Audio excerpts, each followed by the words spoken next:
Kicking and screaming off the course. Hey. Were you going to be gone? Sorry, I messed up your tea. Sorry, I messed up your tea time. I moved it to 2:30. We could have just not done it. I would have been fine with it. All right. Yeah, that's far away. Like I said, there's nothing other than just a chance to reconnect with. So, 2 days ahead of the NHL, well, sorry, not 2 days, it's tomorrow, but the NHL Draft being tomorrow, how do you feel about the format with everything working remotely instead of being in person? Yeah, definitely different when you're used to going to the draft for a long time, and obviously it's been that way. I'm kind of anxious, looking forward to seeing how it goes tomorrow. Are you using this opportunity at all to bring your coaches in and have a bit of a meeting, though, a debrief and a look ahead at all? Yeah, we've met the last few days, meeting today, heading into the draft, and then we'll probably sit again next week after free agency just to talk about our team a little more, and then break again, and so it's good. It's a good time to get together and analyze things from last year. We've had some time to decompress and think about our group and where we can improve. Really, that's the whole point of this week's meetings.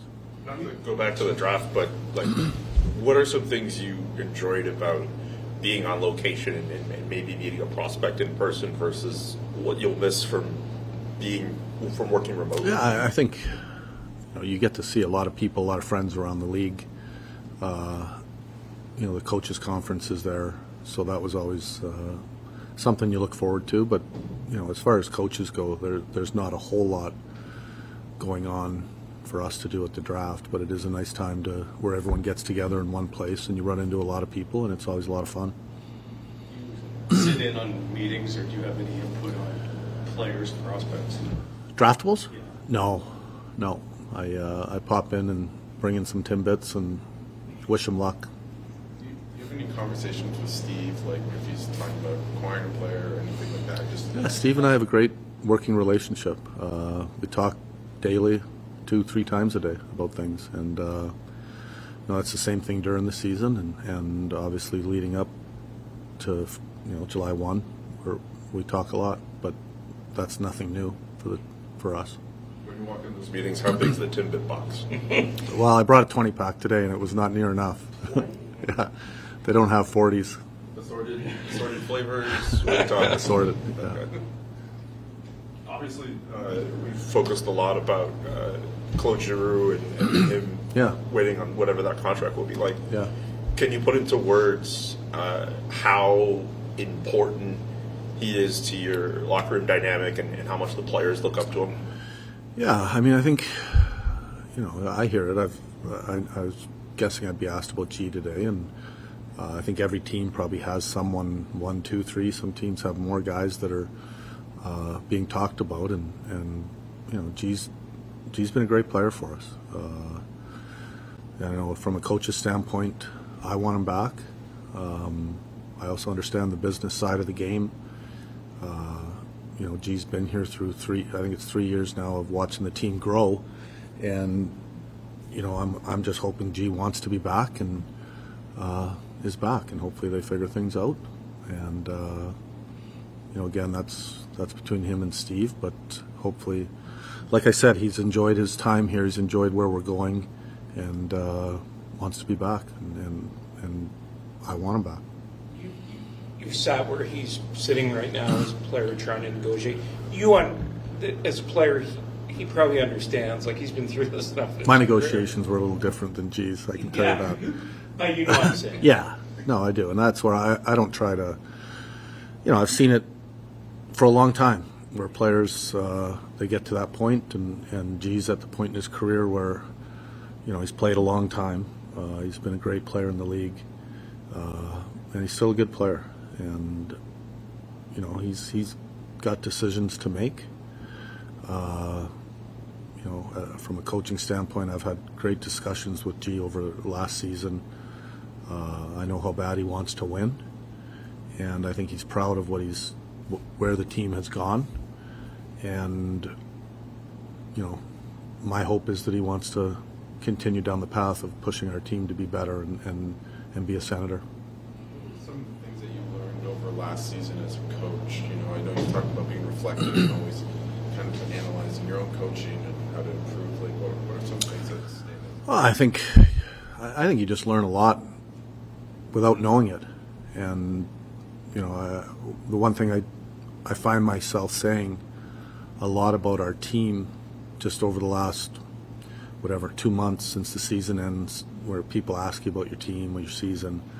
I thought we had a good year. We still want to be better, and as coaches, it's going to be our job to push our team to be better next year. But I also talk about our team in a way that maybe I haven't with other teams. They're coachable. They're very coachable, and they respect coaching. You can be very honest with our players, which isn't always the case, and they will accept criticism, constructive criticism. And for me, I haven't had where I've had a whole team be this coachable, and they're a very enjoyable group to coach. And you know, you can't always say that about every team where to a man we had buy-in from every player, which we're going to need to move forward. Like, status quo isn't going to be good enough. We're challenging our players to improve and come back better, and that's not just, you know, the bottom of our lineup. That's every player on our team and pushing them to be better, and I think they're all capable of it. Does that change for you as a coach? Like last year, you came in and you wanted to bring in the defensive principles from day one to get this team to the playoffs, and now they've become a playoff team. Obviously, you want to make it and go farther and do better. Like, how does that shift in terms of your coaching style heading into next season? Well, I think there's a certain, you know, we wanted to be, excuse me, better defensively, but also, you know, we've talked a lot about team identity, how we want to play the game, and there's a certain style or presence that we want to have within our game, and you know, I think we took a big step in that direction. I think it's winning hockey. You watch playoff hockey, how hard and physical it is. You watch what teams have success. And we want players that are very passionate about the game, that they like working, they like competing. And, you know, that a lot of times will separate a team from winning and losing. And that also brings a commitment to your game as well when you have that, when you really love it. And, you know, you look at the Panthers, and, you know, they're a great example of that. And I think we've taken a step in that direction, and we have to continue to push. We talked to, I hate to even do this to you, but we talked to Steve yesterday about 5-on-5 scoring. Yeah. Which is something you heard about all season. But can that improvement come from within it if, let's say, Things stay the same? Yeah. Yeah, I mean, that's part of what we're looking at right now as coaches, and studying our offense and how we can be better, but also not just, you know, you got to coach the team you have as well. And I think there's certain teams that are built to play a certain style, and you can't just mimic another team because you like how they play. I like the way we played last year. I do. I think we can score more. I think we're capable of it. Our shooting percentage was low, but I think there's also areas that we can practice and change or tweak that'll help us score without just giving up more. I think that's the key: is how do you create more and give up less, and that's ultimately part of that is system play, what coaches put together, how you teach it as a coach. The players that you have, and you know, ultimately, you know, the best players are capable of doing a lot. This might be a rudimentary way of putting it, but you weren't trying to scuttle offense last year with your approach. No, not at all. But do you I think like your scoring players? goals. No.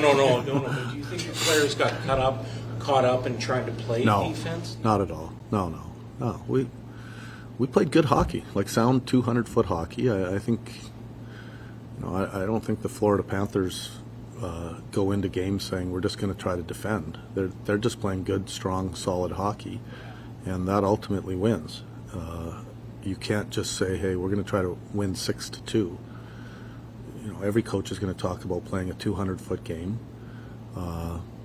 At the end of the day, I thought we could have scored a lot more. Our shooting percentage was very low, but you know, there's certain parts of our game that I think we can work on over the course of training camp, but it starts now with us talking about it, and you know, I'd like to see us score a little more, but I don't want us to start giving up a lot more either. And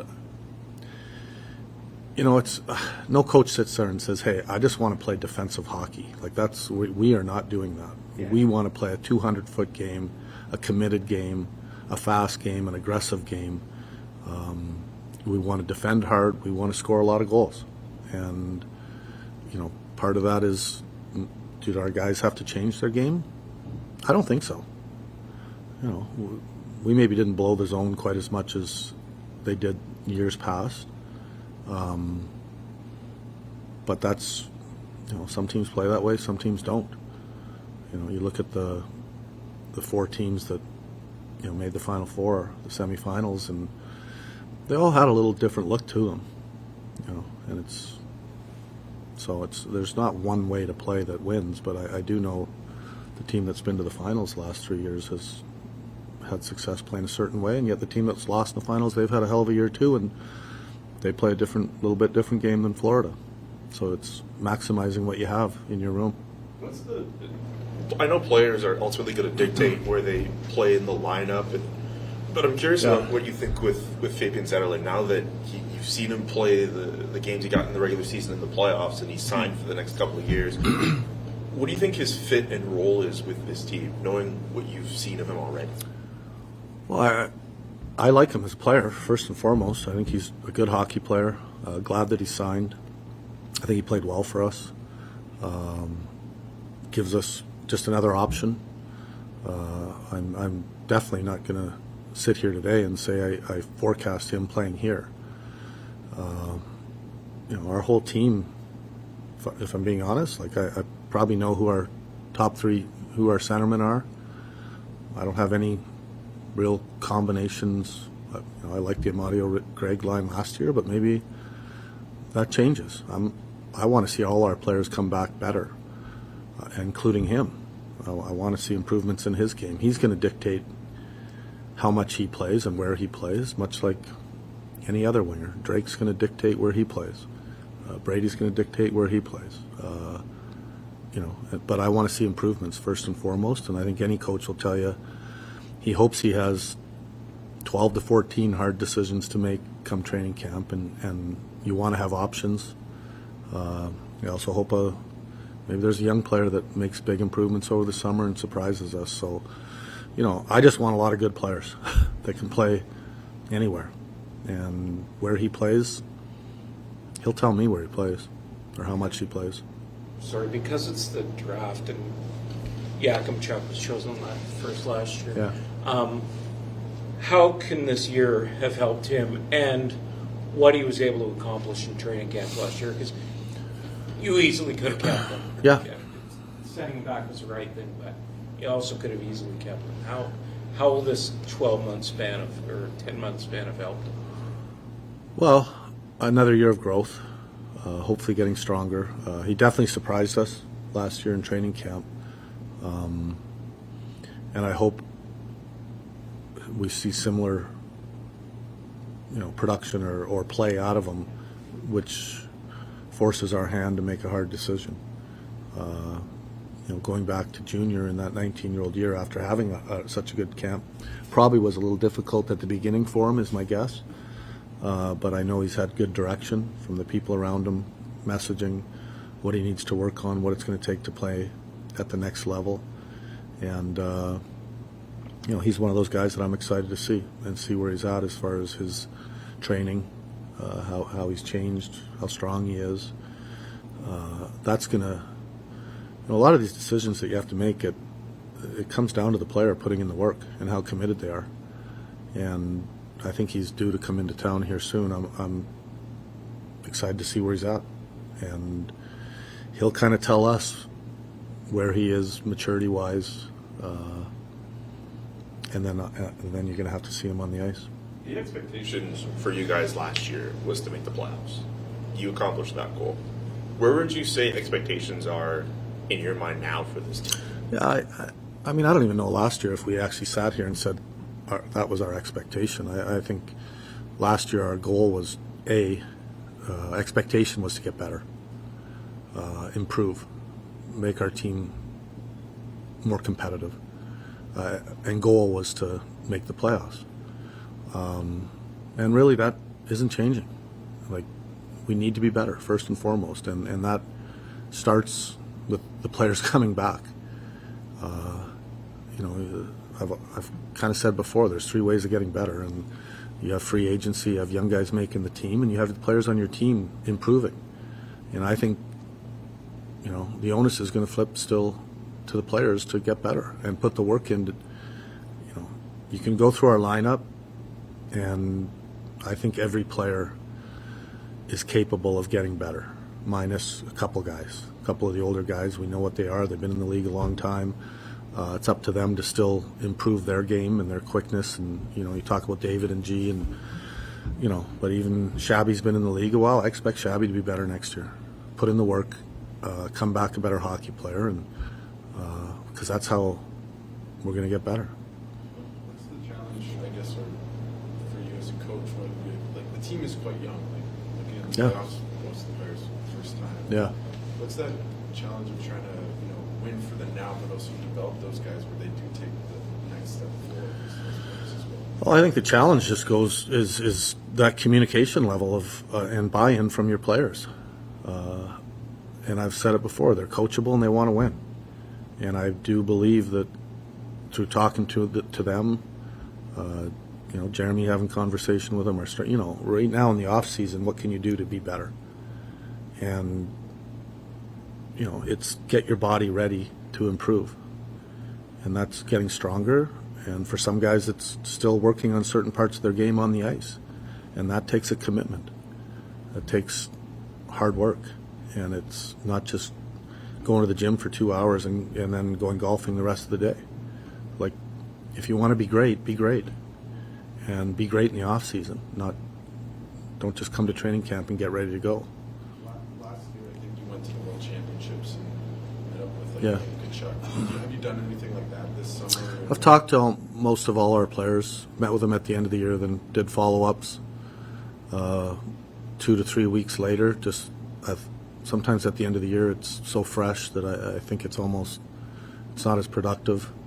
I like to get away and then check in with the guys, and I'll probably check in with them again after July 1, like in the first week, and just really, remind them of what we are as a team, what we want our team identity to be, and also how each player can improve. And I think they all can improve, but all of them in different ways. What have been your impressions of working under Michael Andlauer in the year and a month you've coached this team? Yeah, it's been, much like I talk about the team, most enjoyable, coaching experience I've had with a group of players. I would say the exact same thing with ownership and management. Very caring, supportive. Everything's about the team, and it's been a great year of an awesome environment to work in. How does he compare to some of the other owners you may have worked with? Yeah, it's all different, and I don't want to compare, everyone. I think everyone, when I was in Vancouver, working with Francesco was good too. It was great, and he's a caring guy, wants the team to win badly. But the overall experience last season was a great experience for me, and I'm really excited about the future of our group. And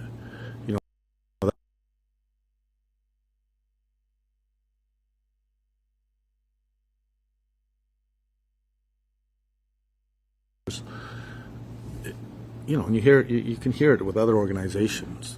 Them talk about how they run their organization and how bad they want to win, and they're all on the same page. And I really feel that we have that here. And because if you don't, things can kind of go astray. And I definitely, the alignment is here top to bottom. Communication is second to none, and it's important. Aside from Zetterlund, Dylan Cousins, and also a deadline acquisition. Yeah.